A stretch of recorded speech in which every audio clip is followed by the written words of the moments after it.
Ora, Lázaro Ramos, faça-me uma garapa. Zapeando a televisão ao lado da minha filha, na noite de 20 de novembro deste 2020, deparei-me com um programa dirigido pelo ator baiano Lázaro Ramos, que me conhece. Nós, no início da carreira dele, nós conversávamos, ele foi em minha casa e etc. Tínhamos uma proximidade. Que tom lamentoso é esse de lamúria, de que negro? Aí pega uma porrada de personagens históricos dos Estados Unidos, de não sei onde, da África, etc. Mistura com personagens importantes aqui do Brasil. Claro que a seleção desses personagens é feita segundo critérios da cabeça de Lázaro Ramos. Eu assistindo, eu disse: minha filha, não acredite nisso aí. Não acredite nessa lamúria. Nunca diga que você é vítima, é coitadinha e fique chorando, etc, etc. Assistindo o episódio, veja o tom do discurso, que não é somente o tom do discurso das falas negras exibido pela Globo. É um tom de discurso sempre choroso, de lamentação. O negro sempre apresentado como um coitadinho, como uma vítima. Negro não é vítima. Negro é lutador, negro é enfrentador, ele é combatente. Então esse discurso da vitimização, que inclusive próceres do movimento negro feminista, movimento negro não feminista, movimento negro de advogados, quer dizer, esse tom discursivo, ele serve a algum interesse. Ele não é gratuito, porque as verbas que entram no nosso país para financiar o movimento social, a partir da cooperação internacional, as instituições de cooperação internacional que injetam dinheiro junto a essas organizações sociais, seja do movimento negro, seja do movimento lésbico, seja do movimento LGBT, seja do movimento homossexual, seja do movimento, enfim, do movimento social, é uma verba considerável. Então é preciso cada vez mais justificar a miséria desses setores sociais para que esses recursos continuem entrando. Então você forma profissionais da causa negra, assessores da causa negra, consultores da causa negra que hoje pululam no nosso país, pessoas inexperientes em termos de vida, inexperientes em termos de bagagem cultural, de bagagem intelectual, mas que passam a ganhar dinheiro vendendo a causa negra. Isso não é de agora.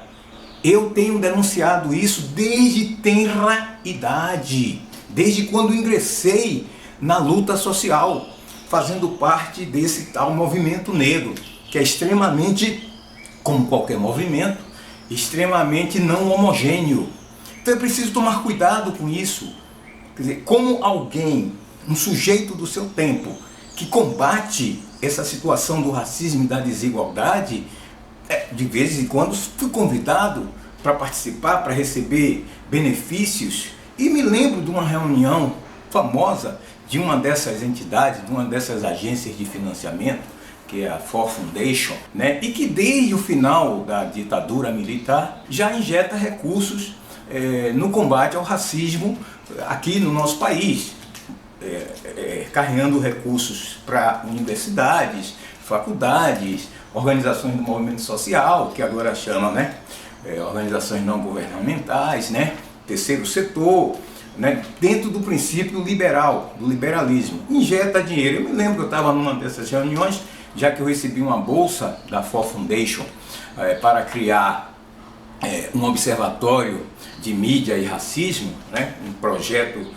do MIDUDU, que era uma entidade que existe aqui em Salvador. Eu estava lá representando esse projeto, estava lá esses próceres todos que eu bem conheço do movimento negro, social negro, do Brasil inteiro. E havia uma questão que foi colocada, isso foi em 2011, né?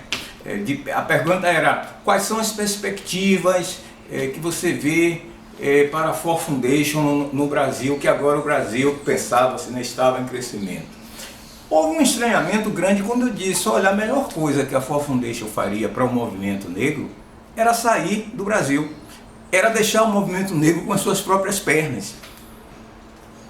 Isso causou uma estranheza. Como causou estranheza também, exatamente porque eu sou um sujeito do meu tempo, eu não fico lamentando o racismo, etc.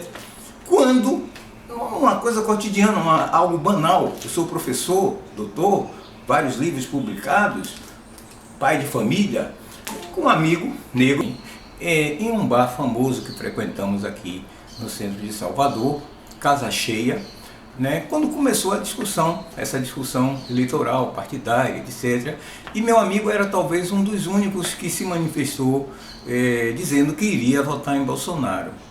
Para quê?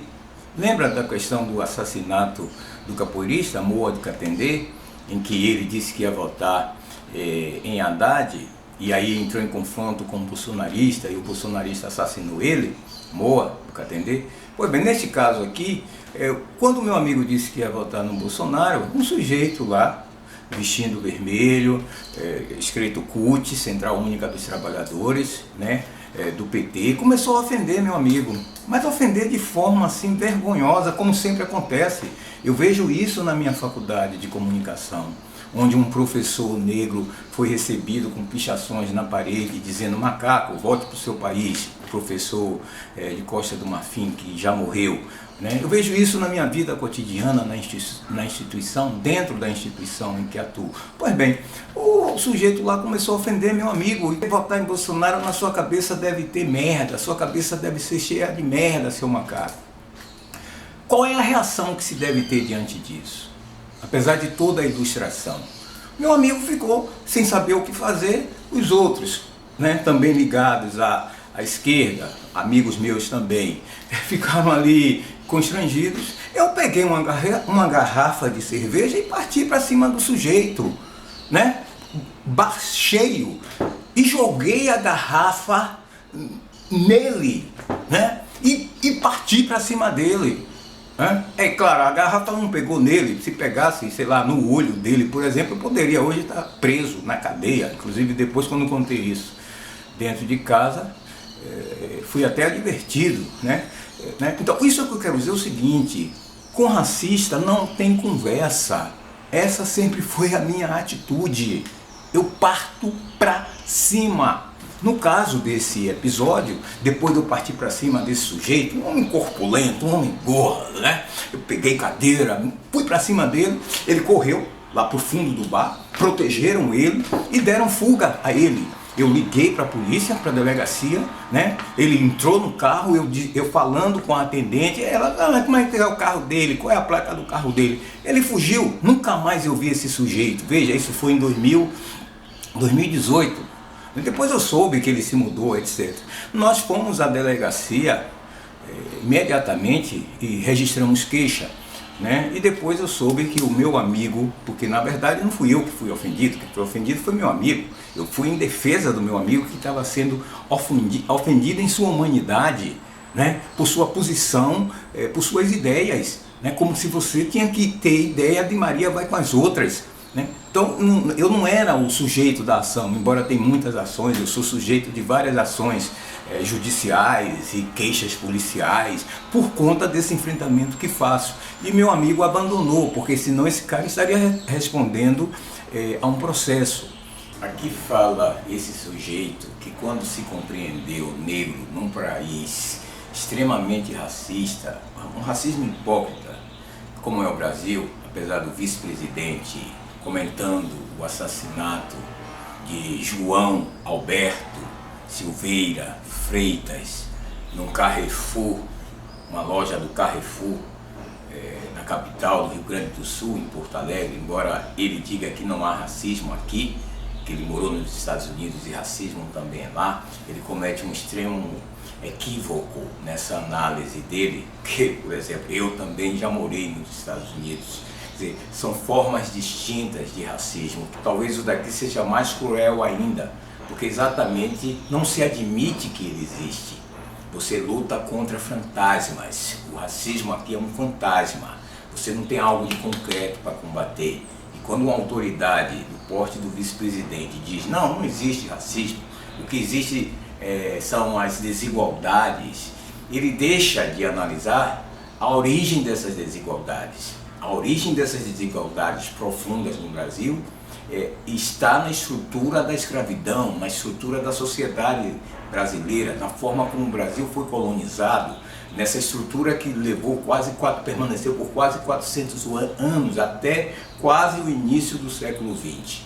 Devido à repercussão do lamentável assassinato desse consumidor do Carrefour, criou-se um clima no Brasil, a partir inclusive do simbolismo da data do assassinato e do fato do assassinato ter sido gravado, filmado, exibido nas redes sociais, quase que um clima de comoção social.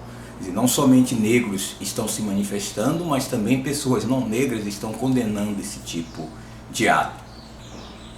Todos sabemos que essas mortes elas se tornaram fato comum no nosso país, principalmente, olha o que eu vou dizer, depois que nós readquirimos o Estado Democrático de Direito, a partir de 1988. A violência recrudesceu no país. E recrudesceu independente de quem estava comandando o poder lá em Brasília, ou mesmo nos estados, independente da linha ideológica partidária. Esquerda ou direita, sempre trataram negros como escravos. Politizar essa questão é necessária, mas é preciso verificar bem para quem se fala, qual é o objetivo dessa politização seletiva. Eu pergunto, em sã consciência, a você que se diz responsável, você que luta contra o racismo, né? Quando é que começou a inflexão discursiva da causa racial no nosso país? Quando começa isso? Fale, seja sincero. Não é quando se introduz no discurso da luta antirracista a causa das reparações e desdobrando a seguir, né, a luta por cotas nas universidades? Não é? E quem foi que estava à frente tanto de um movimento quanto o outro? Historicamente pode verificar. Quem foi o protagonista? Claro, estava acompanhado de um grupo. Mas o fato desse protagonista, que fez com que saíssemos dessa posição de coitadinhos, porque o grande leitmotiv da causa das reparações é exatamente essa. Nós não somos vítimas, nós somos protagonistas, nós somos sujeitos, nós temos direitos. Os nossos ancestrais trabalharam e construíram esse país. Então o Estado brasileiro nos deve reparações e tem que aplicar políticas compensatórias para que esse mundo cão, no qual transita a maioria dos negros, se arrefeça. Então, quem foi o sujeito que introduziu esse discurso? Teoricamente, né? E também na luta prática. Esse sujeito é este que vos fala. E por que se apaga isso?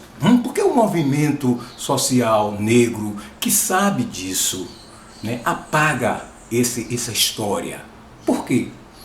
Eu suspeito pelo fato de eu ter autonomia de pensar, a autonomia de dizer, não estou ligado a nenhuma igrejinha, não estou ligado a nenhum projeto político partidário, né? Um sujeito irrequieto e que parte para cima.